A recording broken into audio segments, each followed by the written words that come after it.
record. Hi, we've been chatting here about all sorts of secret things that you wish you knew, but you won't now because you were here for that part. But we are getting started officially, and we're going to talk about some new book releases that people have out. So be sure to take notes if you need to. I am recording this, and it will be available eventually up on YouTube. So for folks that miss out, and I'll let everybody know in bulletins that they did miss something. So I don't know, Herb, do you want to go first on your book and what you put out? Talk about I it. don't want to make it hard for everybody else to follow me. Yeah, that's what I want to do. Have to pick Well, on somebody different every time. well, if you want, this is actually the third volume in my Love, Loss, and Honor series.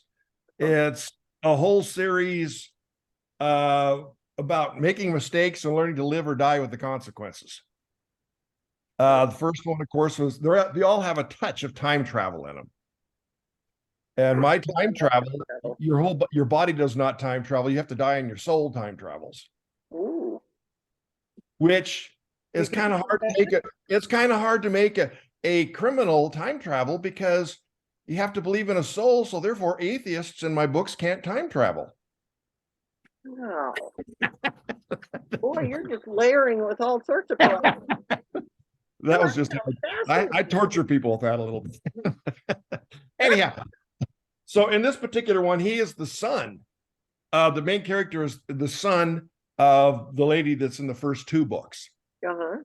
And he basically the book starts at 18 when they're 18 and they're 2 weeks before graduation. And him and his girlfriend have been best buddies. They not quite really boyfriend and girlfriend in the real terms, but they've been living on neighboring ranches in the Palouse.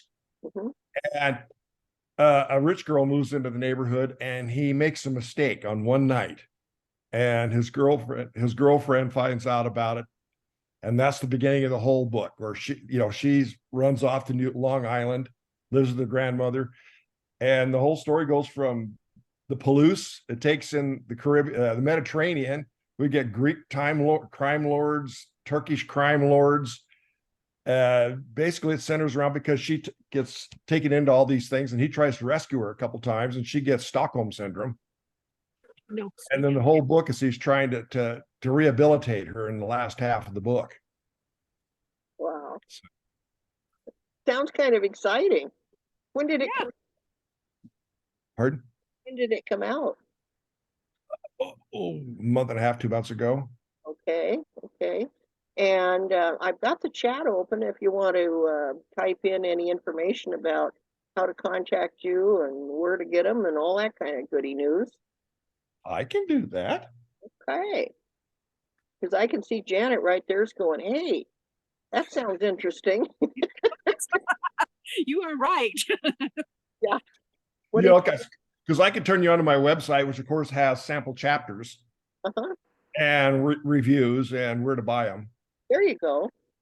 Yeah, that's a one-stop shop kind of spot is good for us to head for because we get any information we need that way.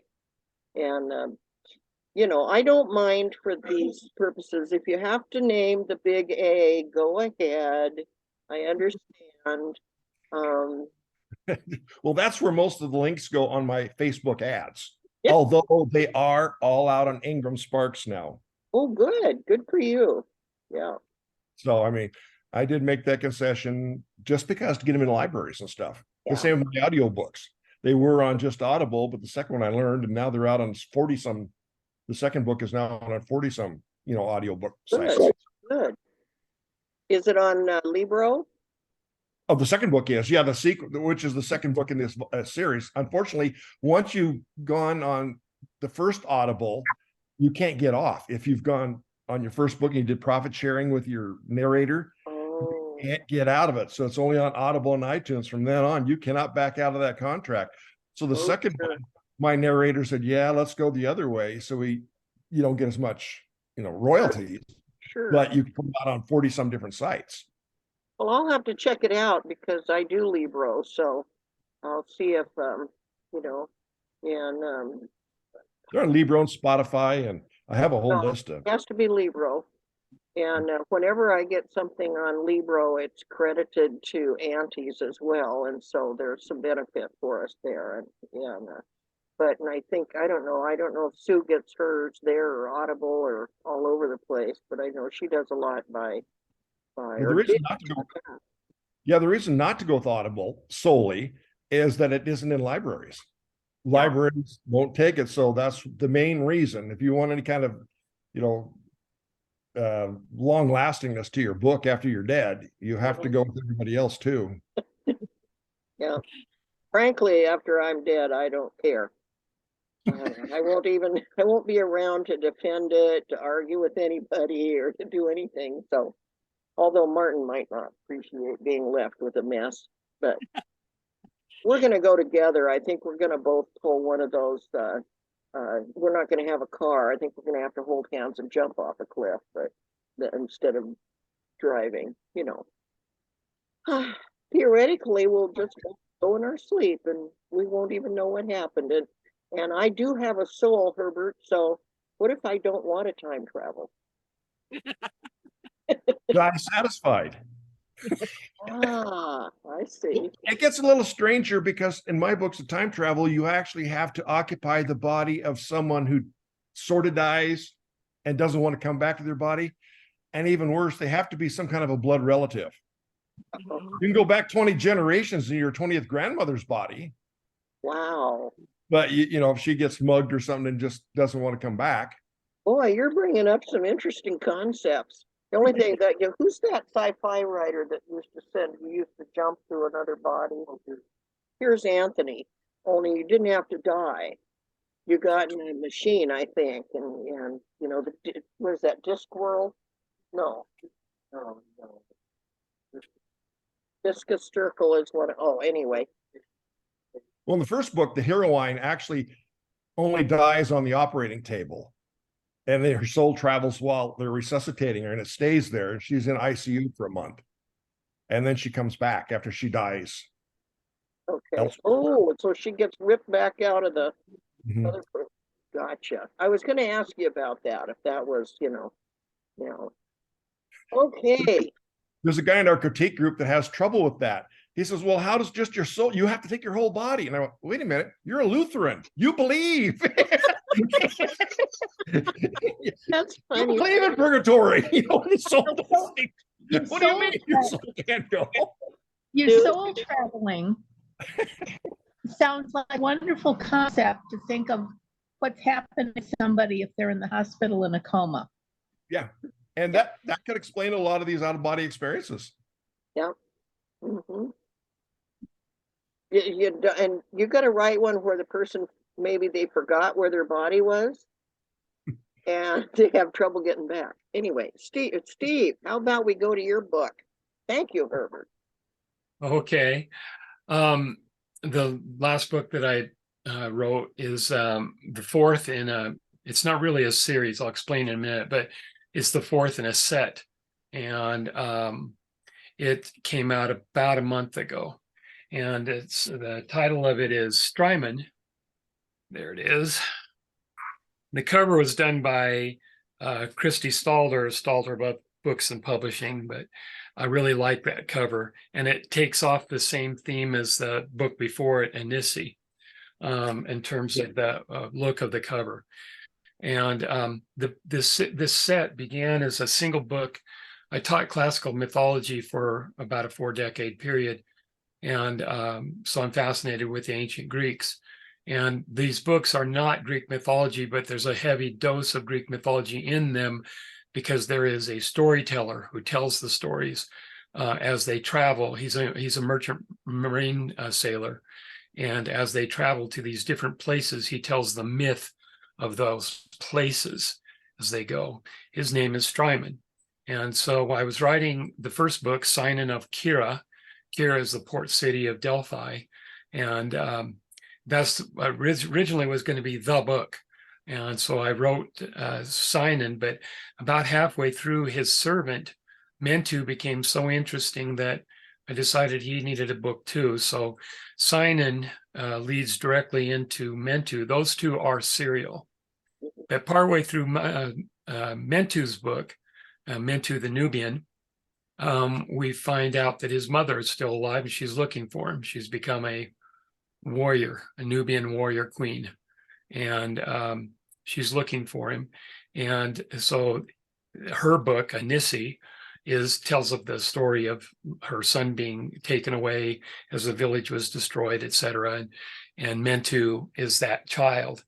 And so by the time I finished Anissi, which is really a prequel, what I call prequel equal sequel, that is, it starts before Sinan and Kira and goes beyond Mentu the Nubian.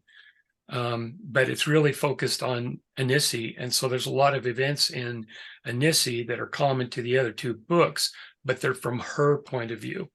And that makes it a different kind of experience. A number of my readers were fascinated with Strymon, and I was too. So Strymon also became a prequel equal sequel, doing the same thing as Anissi does, but now we're from Strymon's point of view. The difference on Strymon is that he's somewhat mystical. And the other characters are not sure that he's not something more than a mortal, just by what he knows and what he does.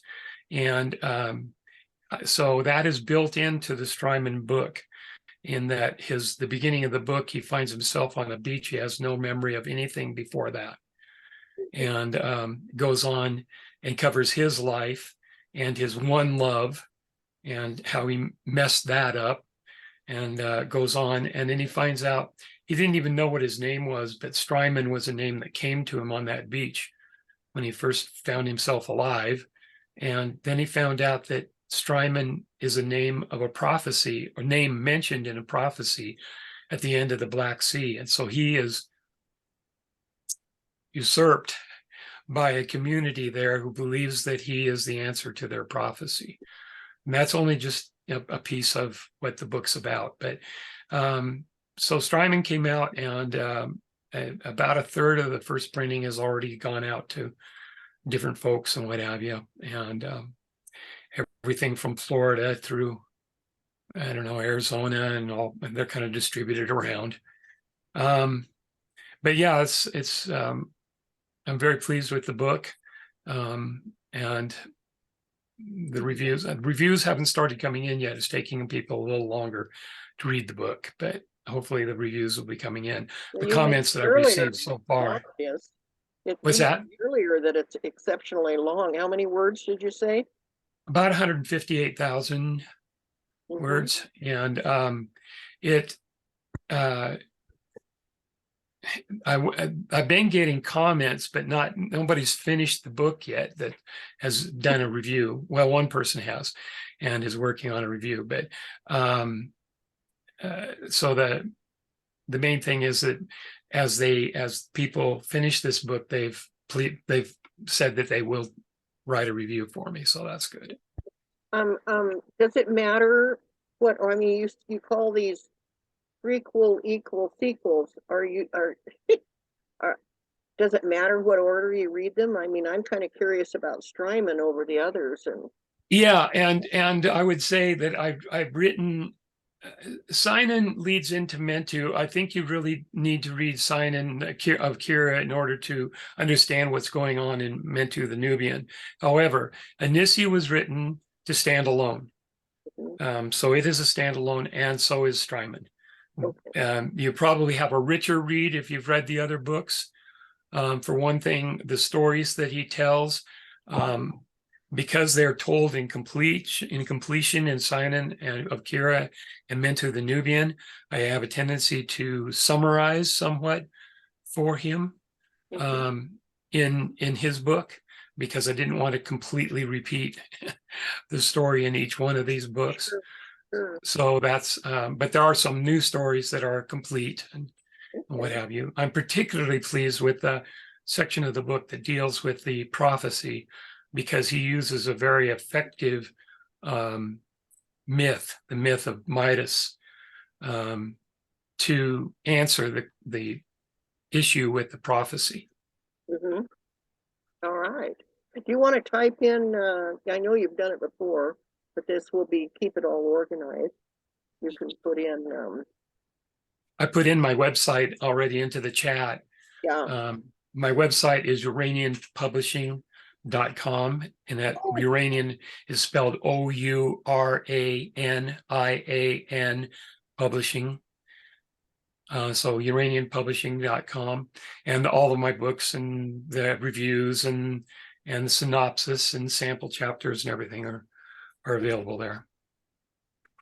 um, that helps because earlier I was listening to Herbert and I thought he said he posted his website on there.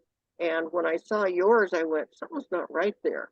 I know something's not right. Well, that makes sense now. Okay. Thank you very much. I appreciate that. How about you, Janet? You want to mention your book that you most recently put out? Do you want to do the other new one first? I'm just talking about the new releases, whatever. Right. If you Well, want, We wanted to know if you were gonna do Jerry's book Yeah. first. Jerry's book first? I think I'll just kind of wait. Okay. Mhm. Well, for those of you that don't know, I write the Langanog Murders, which are murder mysteries set in Wales, in a little village in Wales.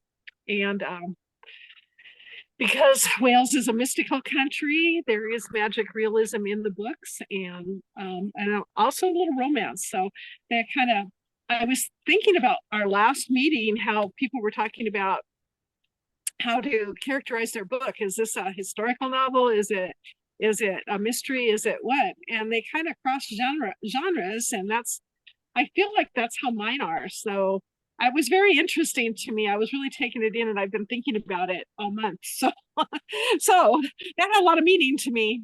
But anyway, I last fall, the 6th book in the series came out. It's called Not Coin But Wrath, and it returns to one of the antagonists in the first book, kind of in that my detective and this man had been partners and had not gotten along at all. And the other man is now accused of a murder. So that's the premise of that book. And I don't know, I just, it's been a while since I wrote that one. I have to kind of think about it now, but yeah. And then I have another one I've been editing it. It'll be out in the fall, probably September, I'm thinking. And it's called The Bard and the Blood. And I'm really liking that one too. I always like my books, but I always like to see where the characters go. And that's what motivates me to keep writing, because I don't know what they're going to do next. And so if they keep going with the series, I get to see what happens to them. So it's a motivator for me to keep writing. And my books are really fast if they're read in order. So and they're only available on Amazon and at Auntie's. So if you're wanting to check them out, all of them are down at Auntie's now. So drop by there. If you're part of the book club, you get a discount. And yeah, I hope you do. So that's just really short. I'm sorry, but No, that's fine. I have a lot of fun trying to recreate the atmosphere of a small Welsh village. I've been there many times and I love it.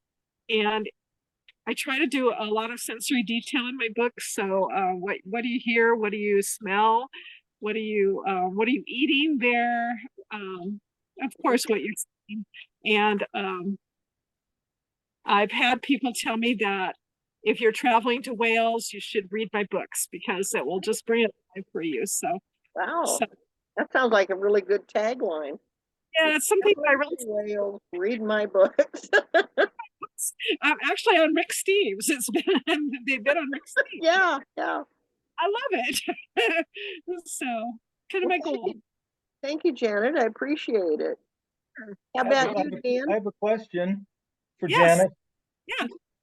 How do you pronounce that, the word Longingnog? What? It's pronounced Langanog, and it's spelled Langanog. Langgynog, but that's the name of the village, and it's pronounced Langanog.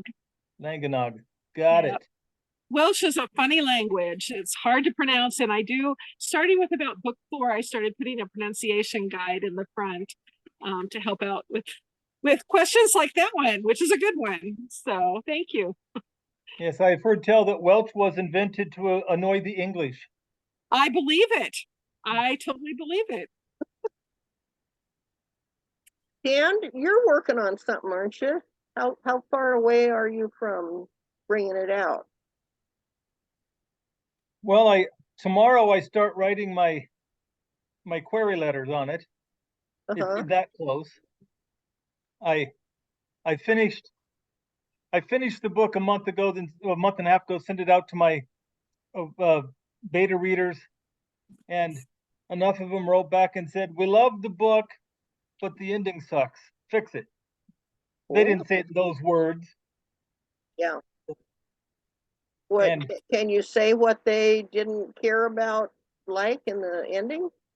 it was a little too sudden, and there was too much assuming needed to be done by the reader to reach that point. Okay. It wasn't a smooth enough ending and didn't have all the ties where they wanted them. Mm-hmm. What So kind I of book rewrote- is it? It's a love story. Uh-huh. It's what I like writing. Oh yeah, those romance readers, they're picky. They want Yeah. stuff handled correctly or forget it. I found that writing my thriller was more difficult because in the world of a thriller, if one tiny detail is off, the thrill is gone and it doesn't come back. Yeah. So romance readers are more forgiving in that regard, but they want their ending to be right. Yes. They're They really they want that romance and the bells ringing. uh-huh. So I rewrote it, then let my wife read it, and she said, "Yes, this is what it should have been in the beginning. This is the right Okay. ending." So Okay. that's good. And I if had a similar experience, Dan. My beta readers on my 5th book told me that it was the wrong person that was the murderer. So I had to go back and rewrite the entire last third of the book to make the right murderer guilty. So, Interesting. yeah, wow. they really are helpful, though. They are. They give you good insight. Yeah. Yeah. Yeah. Cool. Yeah, the people don't realize sometimes the value of all the assistants of various types that we have in the background for the Yep. writing. You know, whether it's the proofers, the editors, the beta readers. I mean, it's just they all add to it. And that's why when sometimes you pick up the book, you'll see all these thanks, you know. They want to thank so and so and so and so and whoever was president at the time and whatever war we were in. And, it, you know, thanks to this and that. I'm making my husband laugh at least. Anyway. So, and Tonda, are you getting any closer? Did you say that earlier? That you're getting closer to one of your books coming out? Yeah. Well, I'm on the fence with the ending on it, so kind of like you guys were talking about. I have a double ending, so and so far it's kind of people are not so sure about that, so I might have to make some modifications to it. Because it ends and then it jumps ahead and it ends again. So and it's that jump ahead and that kind of changing a whole new cast of characters for that short little bit that people are not so sure they like. So yeah, so I have to figure that out. But yeah, feel like- otherwise You feel like you're genre bending, or is it pretty much fantasy, or it's fantasy, so and it's high fantasy because it's not Earth, it's a complete fantasy world. So so not really, but I probably need to preface it a little more. I need to set it up so that they realize that they're jumping ahead and kind of when you read it, then you understand kind of why I jumped ahead. But yeah, it's because it kind of answers a couple things. So that was kind of the point of it. But so I got to determine whether that gets to stay or whether I have to cut that and reformat the ending. So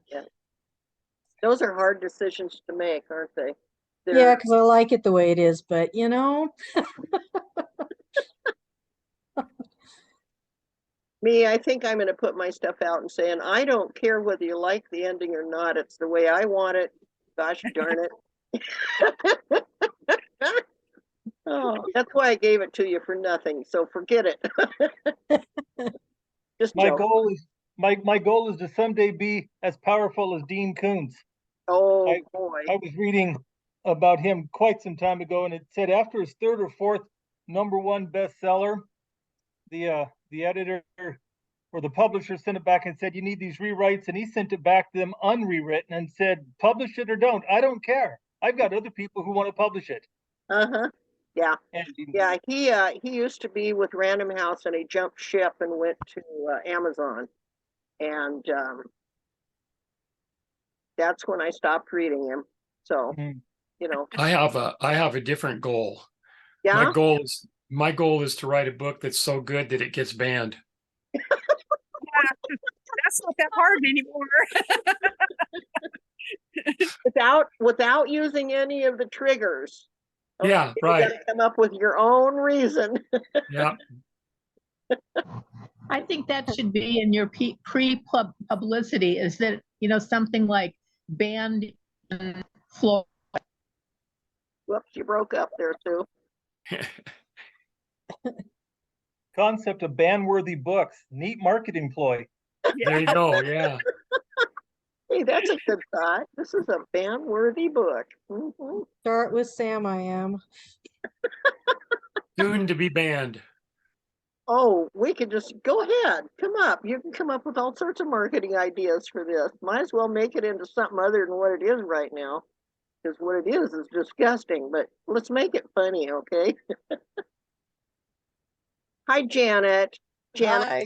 one of our wonderful readers, and she wanted to pop in, but it took her a bit of time. So, Well, actually, my guests are in the front room asleep watching the Mariners lose. oh, And I so see. I said, wait a minute. I looked at my phone and I said, I'm supposed to be Zooming. So, Well, I'm glad to see you. It's wonderful. I enjoy your pleasant smile when you come in. Of course, everybody smiles in these groups, so. well, my husband said, where are you going with my book? Now, I have to show you this book because this book is going to be at 6:20 this afternoon at Liberty Park Library. The author Rebecca Anderson, and it's called The Grand Promise. Have you heard of it? Okay, it's her first book, but it's in the 1930s in a eastern Washington town when they were building Grand Coulee Dam.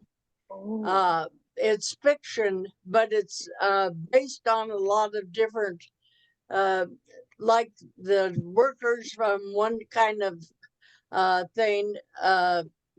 This young man that's part of he's a major character, keeps trying to find himself. So he goes from one job to another while building the dam. So it's actually, if you're interested in Grand Coulee, and if you're free this evening at 6:20 at Liberty Park, she is there with Mr. Vestal. It was in the Inlander last week. okay, It's called The Grand Promise. all right. And I read it, and actually, my son is listed in it because she had some of her readers critique her writing while she was writing it, and he's one of her critiquers. Oh, And so he's listed in near the end of it. It really is not a bad book. all So right, all right. if you need to do something at 6:20 and you're in the neighborhood, just mosey down to Liberty Park. I will be there. And so will my husband. So Hi, Dan here. Can you hold on a moment? I've got a phone call. Okay. Well, thank you, Janet. I appreciate that. I guess now I'll talk about Jerry's book. I was kind of hoping he'd be here, but he's not. It's called I, Albert Peabody, Confessions of a Serial Killer. Okay. And this is actually, this is the way the cover looks. This is the flyer that came in it. And get it back here so you can see the whole thing. And it's interesting. It was put out through Austin Macaulay Publishers. And I haven't talked to Jerry enough to know the full story. This is it's like got this order form in it, you know, where you can order it in different, let's see, I think he's got it here as, whoops, my light just died. At paperback at $10.95, hardback $25.95, and ebook $4.50. So it looks like, you know, a pretty neat marketing thing. But let me read the little blurb on here. It says Albert has been fascinated with death since he was a young boy watching a mouse attempt to eat peanut butter beneath a mousetrap. He admits to his psychiatrist. The psychiatrist at Eastern State Hospital in Medical Lake, Washington, is trying to reveal his deepest, darkest secrets, detailing his father. But Dr. Schwartz also has, that was a response, wasn't it, Janet? But Dr. Schwartz also has secrets to hide. Albert calls him Herr Doctor.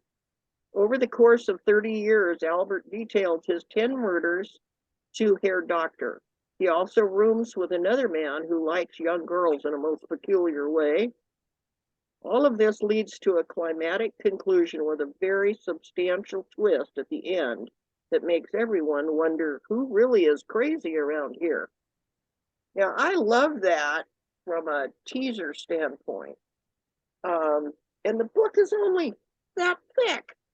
Okay, now how you can cover 30 years of talking to a psychiatrist in 127 pages, I don't know, but I'm finding out because I started reading it and I was blown away. I had no, I mean, I've known Jerry for years and I had absolutely no idea that he had this kind of book in him. And it's very well done. I'm enjoying it. So there you have it. Albert Peabody. I'm going to talk to Jerry some more and get him to explain to me what the heck's going on with this. Look at the guy. Look at that face. I mean, Herbert, not quite, but you know, kind of a cross between Dan and Herbert, sort of. Anywho, there you I have haven't it. looked in my cellar yet. I could be.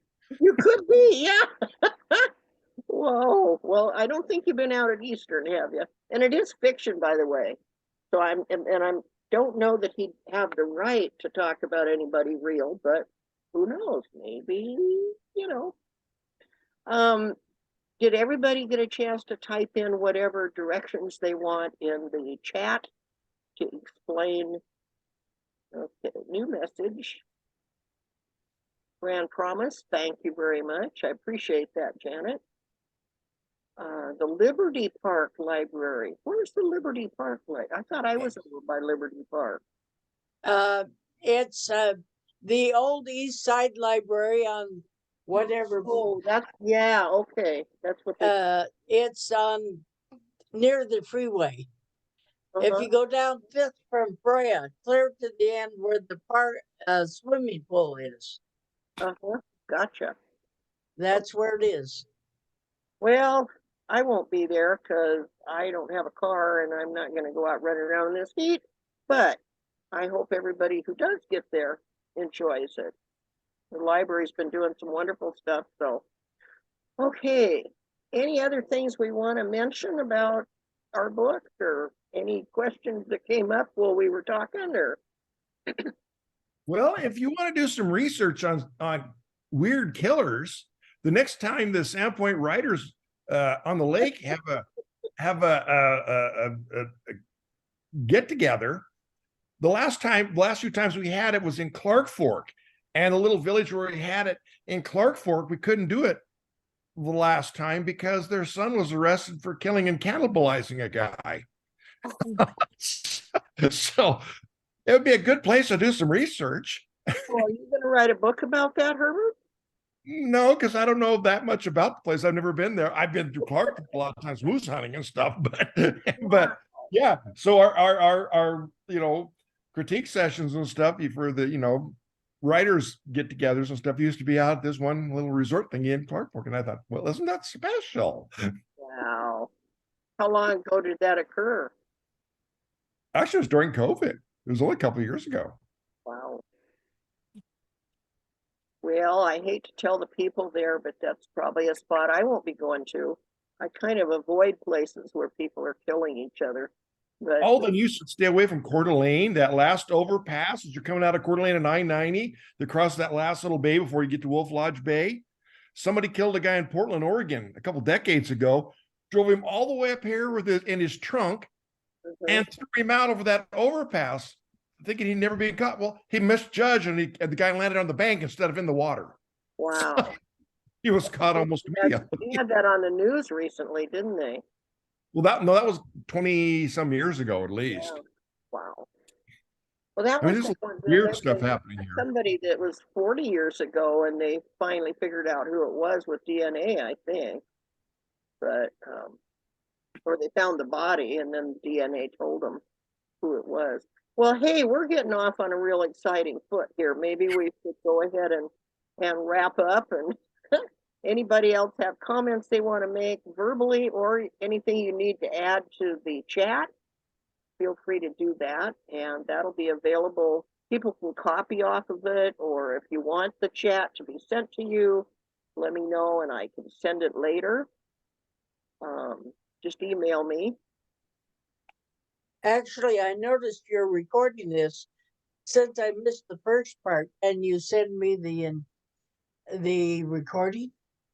The recording, I can't send you the recording in a fashion that you'd be able to read it or look at it. It gets converted, and it's it'll be up on YouTube, and I will be sending out the link to it. Oh, okay. That'll be good.